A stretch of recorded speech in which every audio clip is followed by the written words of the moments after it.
Yes, nkulamusizaako nnyo mukwano gwange yonna gy'osinza okuba ng'otuwuliriza era nkutegeeza nti okola kyamaanyi nnyo. Robert Kyagulanyi Ssentamu yasindise obubaka obukambwe ng'agezaako okusonga mu gavumenti olunwe olw'okwagala okuba nga beefuga omukolo era n'avaayo n'abalangira mu bigambo bino wammanga gavumenti esaanidde ekimanye. Nkwanirizaako nnyo oli ku UG Update TV kw'osinza okuba ng'otuwuliriza. Bw'agala otweyungako kkirira wansi waliwo ekigambo subscribe, ojja kuba osobola bulungi nnyo otufollowinga ggwe mukwano gwange ali eyampuliriza. Kakati nno nga mbakulisa yonna yonna gye muva ne gye mwavudde ne gye mwasuze n'okubakulisa weekend nga tuwerekera muganda waffe Honorable Muhammad Ssegiriinya omwagalwa w'abangi. Olunaku olw'eggulo twabadde ku maziika, akavuyo akabaddeyo mwakalabye kabadde kangi omuli ebiwayi bibiri, ekiwayi kya National Unity Platform ekyabaddeko oludda olw'omugenzi ssaako n'ekiwayi kya gavumenti ekyabadde kikuliddwamu Mathias Mpuuga ssaako ne Sipiika Anita Among. Kati akavuyo kaavuddewa waaki Robert Kyagulanyi Ssentamu yasindise buno obubaka? Kyavudde ku kiwayi ekya Mathias Mpuuga. Mpuuga kitegeerekeka nti yabadde ategese omukolo ku kisaawe ku sayidi eri, naye okusinziira ku ddaame ly'omugenzi, mugenzi yafa tayagalirako ddala bantu bano era ng'ayagala omubiri gwe n'okuwerekebwa kukulemberwemu pulezidenti wa NUP Robert Kyagulanyi Ssentamu.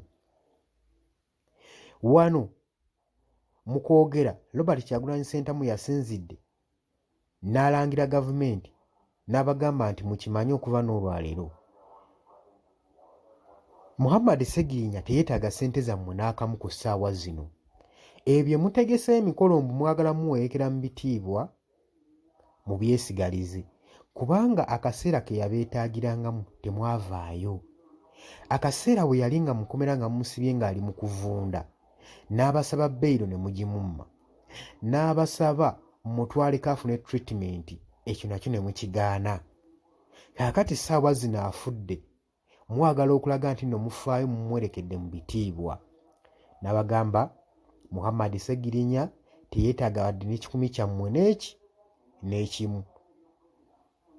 Era bino nno yabyogedde ng'asinziira ku Mathias Mpuuga eyategese omukolo ku sayidi emu baagale n'okubba omulambo ogutwala eri gye badde bakubye olukuŋŋaano, ssaako n'okubeera mu lukwe olukukusa abaana b'omugenzi okubatwala ku sayidi eri eriko gavumenti.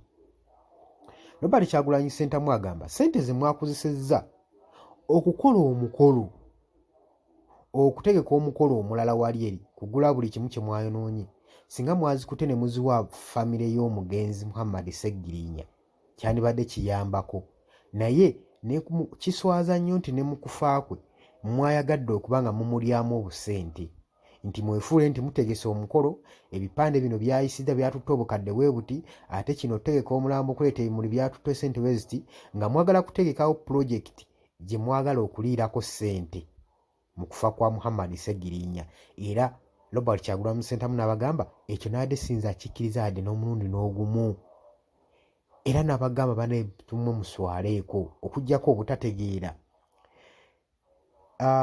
Muhammad Ssegiriinya yabadde mu NUP, yabadde munna NUP wa National Unity Platform. Kati ekyadde kibasindisa Guuni Mathias Mpuuga ategeke omukolo eri mu kibiina ky'ataliimu, baamugobayo takirinamu, kyabadde kyaki?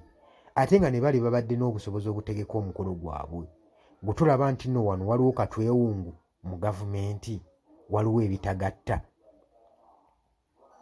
Okuggyako nga mutugamba mwadde mwagala teekawo obuvuyo, okuggyako nga mutugamba wabaddewo ensonga eri emabega mwabadde temwagala eveeyo kwasanguzibwa mu pabuliiki, okitaba ki? Waaki mwadde temuleka Ssegiriinya ekibiina kye ne kimuwerekera nga bwe kyabadde kyagala nga bwe yali asabye mu ddaame? Gwe olowooza ki mukwano gwange ali eyo atuwuliza? Ke kaseera tuwanyisiganyemu ebirowoozo mu comment section. Gwagala otweyungako nagambye kkirira wali wansi waliwo ekigambo subscribe, kikonemu, ojja kuba osobola bulungi nnyo twegattako mukwano gwange gwali eyo. embeera wetwe yabadde nga tuwolekera muganda waffe Muhammad Sseggirinya era Robert Kyagulanyi Ssentamu ono yasigadde alusonga mu gavumenti timuswaleeko. Mubale kubeera bawuliriza balungi, mbaagala nnyo, tugenda kuba nga tukomawo. Mubale kwekuumira ku UG Updates TV. Mweraba.